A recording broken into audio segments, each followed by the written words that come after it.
Hello friends, जैसा कि हमने लास्ट एपिसोड में देखा, वांगलिन एक फॉर्मेशन में घुस जाता है। उसके पीछे पीछे उसका डेविल भी घुस जाता है और वहाँ पर कई सारी तलवारें उसके ऊपर हमला करने लग जाती हैं। पर वांगलिन कुछ देर बाद उस फॉर्मेशन की कमजोरी का पता लगाने के बाद उसे तोड़ देता है। तभी अचानक से भी उन दोनों के पास से दामूजी होकर निकलता है, पर वो उन लोगों को फॉर्मेशन की मिस्टी की वजह से नहीं देख पाता है। अब आगे इस एपिसोड की शुरुआत में हम देखते हैं दामूजी उस रेड मिस्ट में से चलते हुए सीधे जा रहा होता है।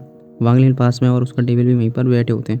वो चलते चलते रुक जाता है और अपनी शॉट को बिल्कुल ही उनके ऊपर कर देता है, पर उसको रेड मिस्ट की वजह से कुछ भी दिख नहीं रहा होता है। और शायद वो डेविल तो डर के मारे हनुमान चालीसा गाने लग रहा होता है। दामूजी काफ़ी देर तक उनके ऊपर अपनी शॉट पॉइंट आउट कर रहे रहता है, पर जैसे ही उसे कुछ जानवरों की आवाज़ सुनाई देती है, वो तुरंत ही अपनी तलवार को उस तरफ कर देता है।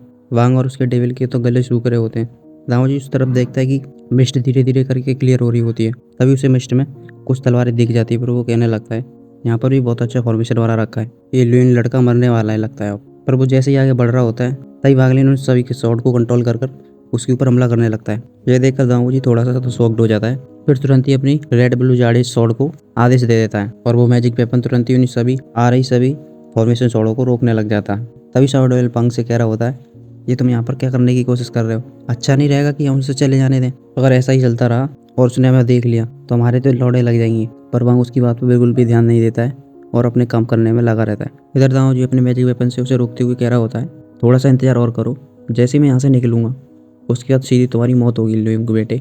और फिर वह अपनी तुरंत ही जाड़े शॉट से उन सभी तलवारों को काट देता है। वो सभी तलवारें टूट कर गिर जाती हैं और जमीन पर गिरने लगती हैं। दाऊजी ध्यान ना देकर सीधे चलते जा रहा होता है। इधर हम देखते हैं वांग को, जो कि अपने डेविल को बता रहा होता है, ये बूढ़ा आदमी बहुत ही ज़्यादा चालाक है और शर्मनाक भी है। अगर इस फॉर्मेशन से बिना कुछ किए ऐसे ही निकल जाता तो मुझे डर है कि ये जरूर पता लगा लेता कि इस फॉर्मेशन में हम लोग हैं, और ऐसा होता तो हमारे लिए बहुत सारी दिक्कत हो जाती है। जिस सुनकर डेविल कहने लगता है, ओ ऐसी बात है क्या? मास्टर तो बहुत ही ज़्यादा होशियार है, हमारी लगा इस पिलर फॉर्मेशन को उसने अपनी तलवार से तुरंत ही तोड़ दिया। अगर ऐसी तलवार हमारे पास होती तो मास्टर तुम्हारे लिए ये ट्रम्प कार्ड बहुत ही अच्छा रहता, हम लोगों को इन सब से होकर नहीं गुजरना पड़ता। तभी वांग उस बांगूची को देखते देखते खड़ा हो जाता है और कह रहा होता सोच रहा होता है, फिलहाल के लिए तो हम खतरे से बच गए, पर लेकिन खतरे अब लगातार आने वाले हैं और ये फॉरबिडन माउंटेन बहुत ही ज़्यादा खतरनाक है। ऐसा ही चलता रहा तो हम लोगों से जरूर भिड़ेंगे, पर इस फॉरबिडन माउंटेन पर लोगों को ख़त्म करना बहुत ही ज़्यादा मुश्किल है। तभी हमें इधर 60 डेमन किंग को दिखाने लगते हैं, जो कि अपने पास खड़े लड़के जो कि पोपट जैसा दिख रहा होता है उससे कह रहा होता है,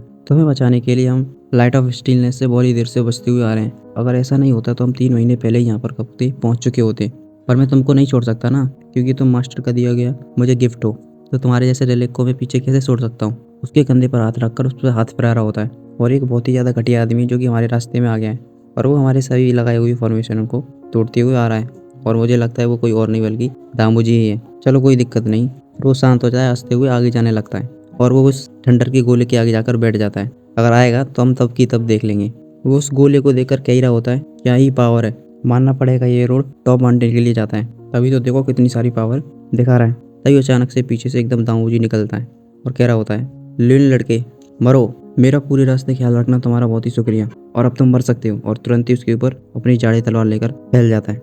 सिक्स डिजायर किंग तुरंत ही अपनी स्पिरिचुअल एनर्जी लगाकर एक दीवार सी बना देता है।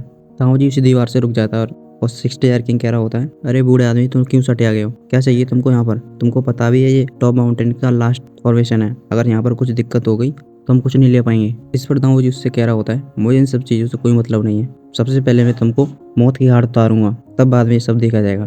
फिर वो तुरंत ही एक फॉर्मेशन को निकाल लेता है और सिक्स डिजायर किंग को तुरंत ही घेरे लेता है उसके अंदर। ये ट्रीजर मैंने वूजी कंट्री में कल्टीवेशन करते हुए पाया था, अब इस ट्रीजर के अंदर आकर तुम मर सकते हो, काफ़ी अच्छा रहेगा। ये सब सुनकर सिक्स डिजायर किंग का दिमाग खराब हो रहा होता है और वो कह रहा होता है।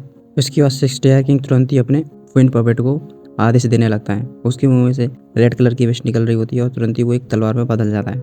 दामोजी उसकी तलवार को देखकर तुरंत ही अपनी तलवार को निकाल लेता है और उसकी भी तलवार बहुत बड़ी हो जाती है। इसके बाद दोनों लोग अपनी तलवारें छोड़ देते हैं और आपस में उनकी तलवारें टकराने लगती हैं। सिक्स डिजायर किंग संगी संग कह रहा होता है, बूढ़े लगता है तुम बिल्कुल अच्छी तरह से सटिया चुके हो, तुम्हें तुम्हारी आंखों के आगे कुछ भी नहीं दिख रहा है। तभी वो देखता है उसके पीछे का जो फॉर्मेशन था वो अचानक से हिलने लगता है, क्योंकि वो उसको कंट्रोल करने के लिए तुरंत के तुरंत बैठा ही था। तब तक अचानक दामोजी आ गया। वो उस थोड़ी देर में उसको स्टेबलाइज करता है। इसका मौका पाते ही तुरंत ही दामोजी उस पर हमला कर देता है, पर वो उसके आ रहे हमले को तुरंत ही डॉज कर देता है और कहने लगता है, बूढ़े लगता है तुम सटिया चुके हो। दामोजी कह रहा होता है, अगर आज मैंने तुम्हें नहीं मारा तो मैं इंसान नहीं। ये सब लड़ाई होते हुए दूर से वांगलिन देख रहा होता है, जो कि अभी भी रेड मिस्ट के अंदर होता है। पर उसे तुरंत ही वही थंडर सर्कल दिख जाता है। उसको देखने के बाद वांग लिन के दिमाग में कुछ उपाय आने लगते हैं। इधर हम देखते हैं कि उन दोनों में दोबारा से लड़ाई चली रही होती है और वो इधर उधर पीछे हो जाते हैं। दाऊ जी उससे कहने लगता है, 6 साल के लौंडे, आज तो तू मेरे हाथ से मरने वाला है। कई हजार साल पहले मैं यहाँ पर आया था, तब मैंने तो तेरे किलिंग फॉर्मेशन नहीं देखे थे, पर चिंता मत करता, और मैं आज तुझे दिखाऊंगा कि वार्निंग फॉर्मेशन क्या होते हैं। फिर अचानक ही उस पर हमले करने लगता है वो चारों तरफ से। उसके हमले से 6 टायर कंग पीछे हो रहा होता है और वो साथ ही साथ कह रहा होता है, लड़के अब दिखाओ तुम्हारे फॉर्मेशन, कहाँ गए तुम्हारे फॉर्मेशन। 6 टायर कंग पीछे हो जाता है और कहने लगता है, तुम अपने जोक से यहाँ पर मत मारने की कोशिश करो। फिर उसके बाद वो तुरंत ही उस पर हमला करने लग जाता है। साथ ही साथ कह रहा होता है, तुमको कुछ भी नहीं पता है, मैं कितने सालों से ये फॉर्मेशन सीखने की कोशिश कर रहा हूँ और ये लेवल 3 का पावर है और ये लेवल 3 का फॉर्मेशन है। उसके बाद वो तुरंत ही अपनी स्पिरिचुअल एनर्जी दाऊ जी के ऊपर फेंकने लगता है। दाऊ जी भी तुरंत अपनी स्पिरिचुअल एनर्जी उसकी स्पिरिचुअल एनर्जी से टकराने लगती है। 6 जन कहना रुकता नहीं है और कहता रहता है, तुम्हारी आंखों के आगे पट्टी लग रही है, तुम्हें कुछ भी नहीं दिखता है और बिना कुछ समझे भौंके जा रहे हो।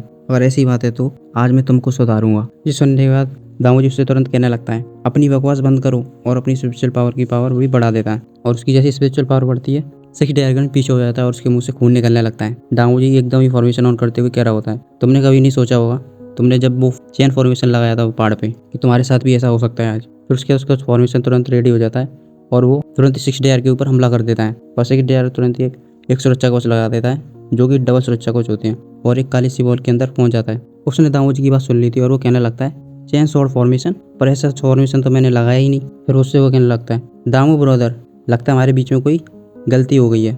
उसकी बात सुनकर दाऊ जी थोड़ा सा रुक जाता है। फिर उसके बाद 6 ड्रैगर किंग अपने पास से कुछ फॉर्मेशन मार्क निकाल कर उसको दिखाने लगता है, देखो मैंने तो ऐसे फॉर्मेशन लगाए थे, मैंने ऐसा फॉर्मेशन कोई नहीं लगाया जो तुम बता रहे हो। वो उसके फॉर्मेशन को अपने हाथ में ले लेता है। 6 ड्रैगर किंग कह रहा होता है, लगता है कोई यहाँ पर छपा हुआ है और हम दोनों में आपस में लड़ाई करवाने के बाद हम दोनों को ही हराना चाहता है।